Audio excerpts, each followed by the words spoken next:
देखो question number 6 हमें हल करना है।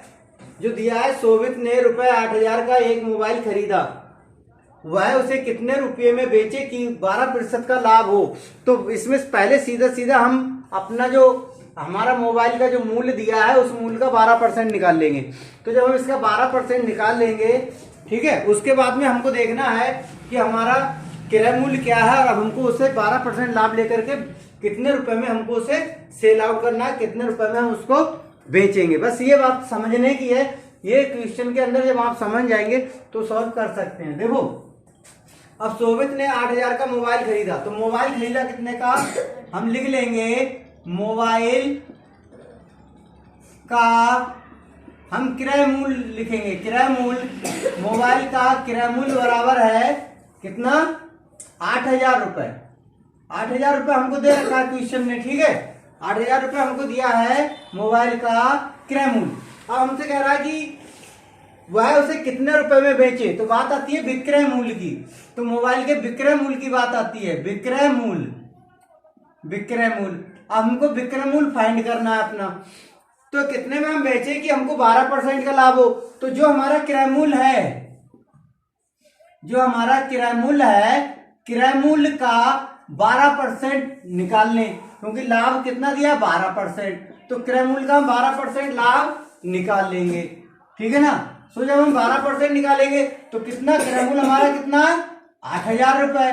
तो 8,000 रुपए दिया है, 8,000 का हम 12% निकालेंगे तो 12/100% निकालेंगे, 100 से भाग कर देंगे, 0 से 0 क्रॉस करेंगे, 0 से 0 क्रॉस करेंगे, ठीक है। परसेंटेज निकालने का फार्मूला यही होता है। तो देखिए अब हमारे पास आ जाएगा 12,000 और 12×8 = 960 रुपए हमें लाभ मिल जाएगा। मतलब 12% के हिसाब से जो 8,000 का हमें लाभ लेना है वो है हमारा 960 रुपए। अब बात आती है, सब क्वेश्चन जो हमारा कहता है, सवाल हमारा जो कहता है कि उसे कितने में बेचा जाए। तो देखो बेचा कितने में जाए, जो क्रय मूल्य है, विक्रय मूल्य हमें निकालना है। तो कितने में हम उसे बेचे, कहने का मतलब है कितने में हम उसका विक्रय करें। तो विक्रय मूल्य जब हम ज्ञात करेंगे तो जितने का हमने वो खरीदा था क्रय मूल्य, ठीक है, प्लस जो हमें लाभ लेना है 12%, जो 12% हमको लाभ लेना है कितना, 960 रुपए, ठीक है। तो यहां हम ऐसे भी नोट कर सकते हैं, आपको समझा दें थोड़ा सा। जो क्रय मूल्य है उसमें हमको कितना 12% लाभ लेना है, और 12 क्रय मूल्य हमारा था 8,000 रुपए, ठीक है ना। और 12% जो निकाला हमने वो आया हमारा 960 रुपए। हम इसको ऐड करेंगे तो आ जाएगा 8,960 रुपए। तो हमारा जो विक्रय मूल्य है, जो हमारा विक्रय मूल्य है, जिस हम उसे कितने में बेचे, तो हमको वो 8,960 रुपए में बेचना चाहिए। तो हमको कितने रुपए में बेचे, हम ऐसे लिख सकते हैं, शोभित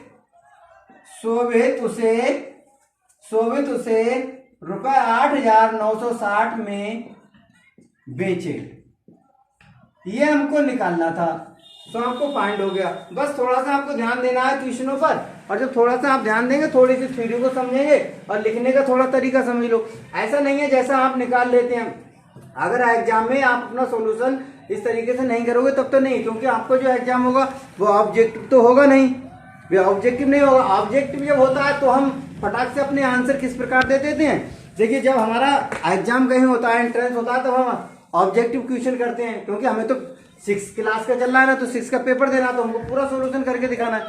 अगर हमारे लिए ऑब्जेक्टिव क्वेश्चन अगर यही आए तो हम फटाफट ऐसे कर देते हैं, 8,000 गुणा 12% निकाला, 100, 0 से 0 काटा, 12×8 = 96 और 960, और हमारे पास 8,000 हमारा जो हमने खरीदा उतना। तो हम फटाफट अपने ऑब्जेक्ट पे निशान लगा देते हैं ऐसे। और ऑब्जेक्ट में करना नहीं, जब तक आप पूरा सॉल्यूशन एग्जाम में नहीं दोगे तब तक आपके जो कॉपी चेक करने वाला है वो आपको मार्क्स नहीं देगा पूरे, ठीक है ना।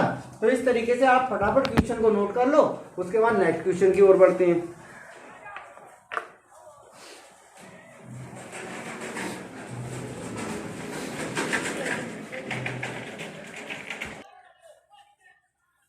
तो अगला क्वेश्चन नंबर 7 है हमारा। श्याम ने एक कैलकुलेटर ₹300 में खरीदा, ₹300 में खरीदा और उसे 8% की हानि पर अपने मित्र रोहन को बेच दिया।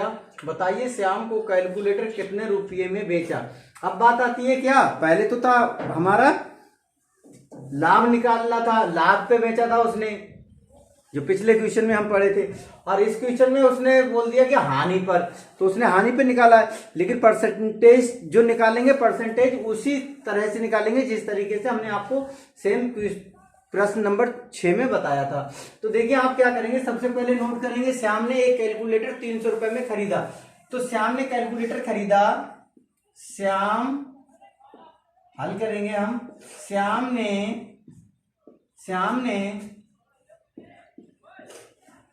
कैलकुलेटर खरीदा, अर्थात क्रय किया, क्रय मूल्य खरीदा ही लिखेंगे हम, नहीं लिखेंगे अभी खरीदा, ठीक है। तो श्याम ने कैलकुलेटर खरीदा, हम ऐसे भी नोट कर सकते हैं कि कैलकुलेटर खरीदा बराबर कितने रुपए में, ₹300 में, ठीक है, समझ रहे हैं ना। अब ₹300 में उसने कैलकुलेटर को खरीदा, अब कह रहा है उसने हानि पर अपने मित्र को बेच दिया। मित्र रोहन को कितनी हानि पर बेचा, उसने बेचा 8% की हानि पर, तो 8% की हानि पर बेचा ना, तो हम हानि निकालेंगे, हमको कुल कितनी हानि। तो जब हम हानि निकालेंगे तो क्या करेंगे, जो हमारा कैलकुलेटर का क्रय मूल्य है उसका, तो कितने का, ₹300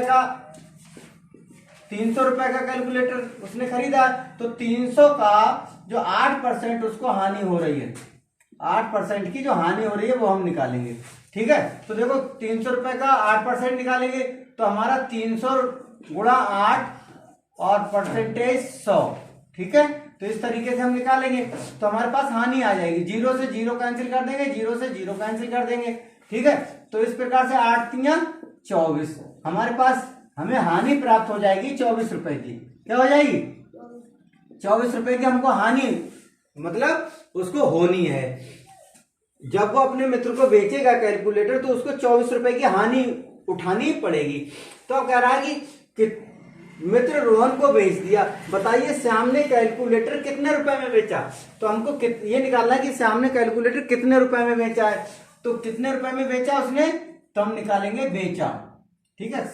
खाली इतना लिख सकते हैं कि बेचा, कैलकुलेटर बेचा। वैसे अगर सही पूरा चाहो तो पूरा लिख लो, कैलकुलेटर, क्या चीज, कैलकुलेटर बेचा बराबर, तो कितने रुपए में बेचा होगा उसने, भाई जो उसने क्या किया, खरीदा था, उसने खरीदा था ₹300 का, अब उसको हानि उठानी पड़ी 8% के हिसाब से, उसको हानि उठानी पड़ी ₹24। सो हम अपनी हानि को माइनस कर देंगे। तो देखिए हम जब माइनस करेंगे, अगर यहाँ नहीं हो रहा है तो आप इस तरीके से भी अलग करके नोट कर सकते हैं, ऐसे करके। तो आपका 6 बचेगा, यहाँ रह जाएगा 9, 7 बचेगा, यहाँ 2 रह जाएगा, ₹276। तो उसको जो बेचना पड़ेगा कैलकुलेटर, वो ₹276 को अपने मित्र को बेचना पड़ेगा, ठीक है। तो कैलकुलेटर उसने कितने रुपए का बेच दिया है, श्याम को कैलकुलेटर कितने रुपए में बेचा उसने, तो श्याम को बेचा, ऐसे लिख सकते हैं हम, तो सॉरी, श्याम ने